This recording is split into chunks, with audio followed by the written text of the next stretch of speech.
Y le damos la gloria, la honra al Señor que nos permite poder compartir con ustedes una reflexión en torno a la palabra de Dios en este día, miércoles de la 13ª semana del tiempo ordinario. La primera lectura que hoy hemos escuchado está tomada de uno de los profetas menores, el profeta Amós. El reino del norte ha llegado al esplendor. Jeroboam II está gobernando, pero resulta que junto a ese esplendor también el pueblo está cayendo en la tentación de separar la religión de la ética, de la moral. El pueblo está cayendo en la tentación de la injusticia.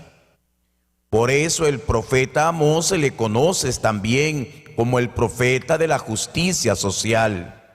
Su mensaje es un mensaje fuerte. Su mensaje es un mensaje dirigido a aquellos que hacen la injusticia, a aquellos que hacen el mal. Por eso nos comienza diciendo este día: busquen el bien, no el mal, y vivirán.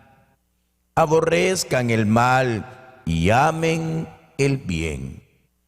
Queridos hermanos, la palabra de Dios nos dice por dónde debemos irnos. La palabra de Dios nos señala el camino: hacer el bien.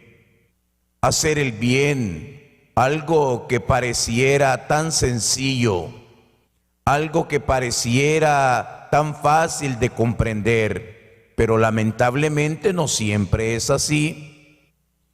A veces nuestra naturaleza humana tiende a hacer el mal. A veces nuestra naturaleza humana tiende a no cumplir los mandamientos.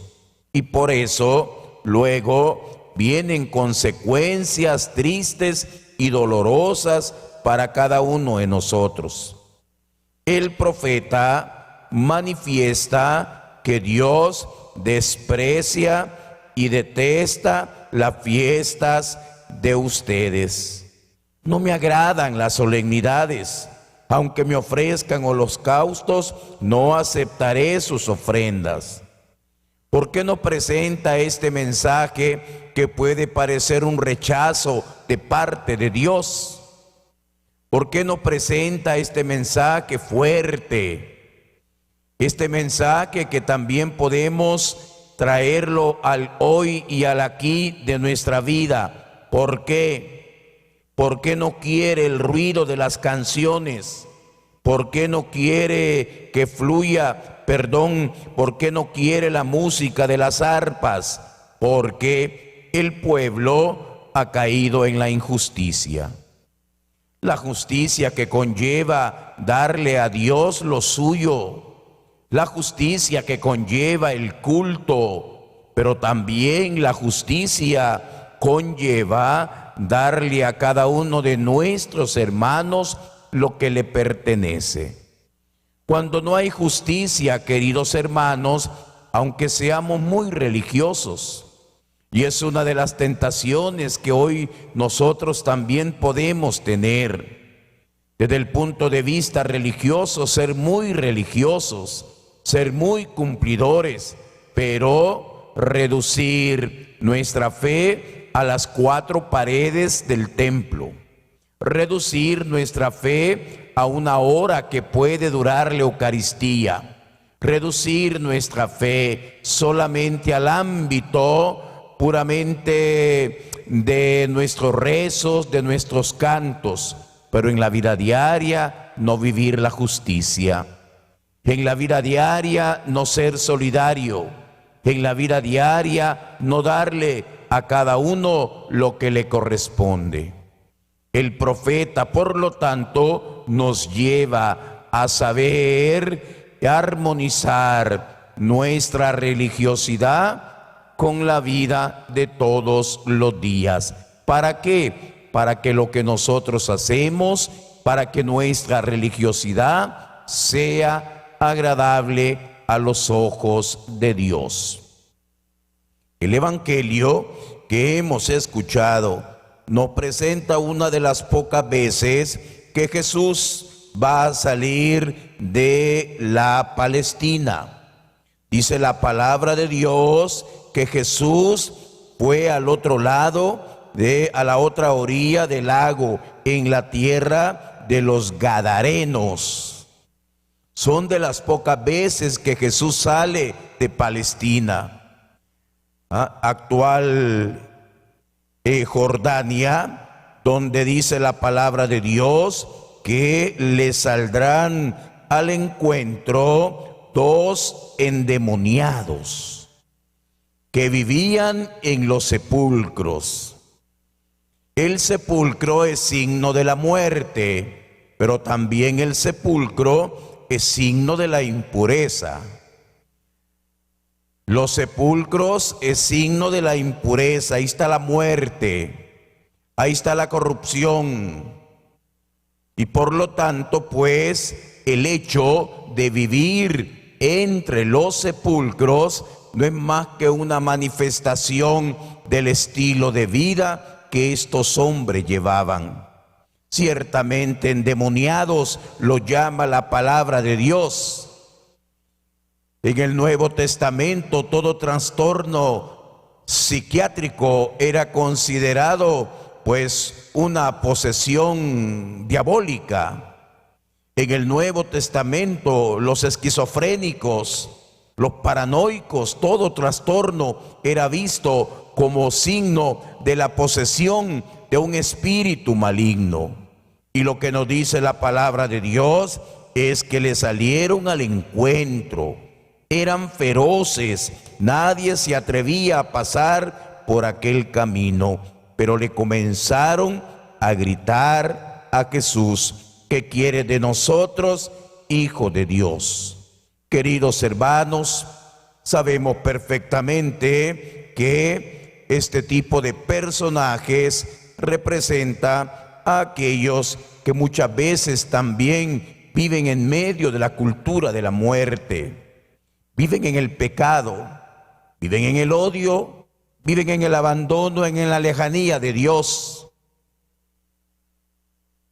Eso es lo que representan, pero aunque en un lugar lleno de huesos y lleno de muerte, pero en un lugar lleno de impureza, tienen la libertad de acercarse a Jesús. Buscan a Jesús y reconocen en Él al Hijo de Dios. Ha venido a atormentarnos. La palabra de Dios nos dice que Jesús no se va a poner a platicar con ellos.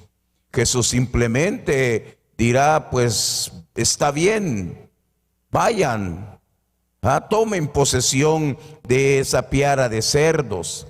Y luego se van a despeñar, y de esa forma Jesús va a manifestar su poder sobre las fuerzas del mal. Hermanos, el mal siempre lo vamos a encontrar en nosotros. Es precisamente la lucha de todos los días. Es precisamente el esfuerzo de la vida cristiana, ir venciendo en nosotros el mal, ir venciendo en nosotros el pecado, ir venciendo en nosotros ese aguijón, ¿verdad?, que cada momento nos está llevando a actuar de manera contraria a la voluntad de Dios. Y es aquí donde, aun en medio de nuestro pecado, debemos acercarnos a Jesús. Debemos confiar en el Señor. El Señor tiene poder y el Señor tiene autoridad, y el Señor ha venido precisamente a liberarnos de nuestros pequeños demonios, de nuestros pecados, de aquello que nos aparta de Dios, de aquello que nos oprime. El Señor quiere vernos libres. El Señor quiere vernos sanos. El Señor no quiere vernos en los cementerios, entre los sepulcros. El Señor no quiere vernos entre la podredumbre. No, el Señor nos quiere libres. El Señor nos quiere libres. A eso precisamente ha venido. Hermanos, en este día, por lo tanto, debemos mirar hacia adentro. Debemos examinarnos si no habrán realidades, si no habrán cosas que nos estén impidiendo poder vivir en esa libertad de los hijos de Dios. ¿El enemigo existe? Claro que sí. ¿Las posesiones existen? Claro que sí. Pero por encima de todo está el poder de Dios. Pero por encima de todo está el Hijo de Dios, que ha venido para atormentar a los demonios, que ha venido para que podamos vencer ese pecado que hay en nosotros y podamos obtener la vida eterna. Queridos hermanos, que el Señor nos ayude a irnos liberando cada día, que el Señor nos ayude a ir saliendo de aquellos lugares, de aquellos estados de vida, de aquellos pecados que nos hacen vivir en la muerte. El Señor quiere que tengamos la vida y la vida en abundancia. Saquemos esas dos conclusiones de la palabra de Dios en este día. Primero, para que nuestra religiosidad sea agradable a los ojos de Dios, debe ir acompañada de la justicia, debe ir acompañada de esa virtud de darle a cada uno lo que le corresponde. Y en segundo lugar, confiemos en el Señor, que ha venido a romper toda cadena y toda atadura.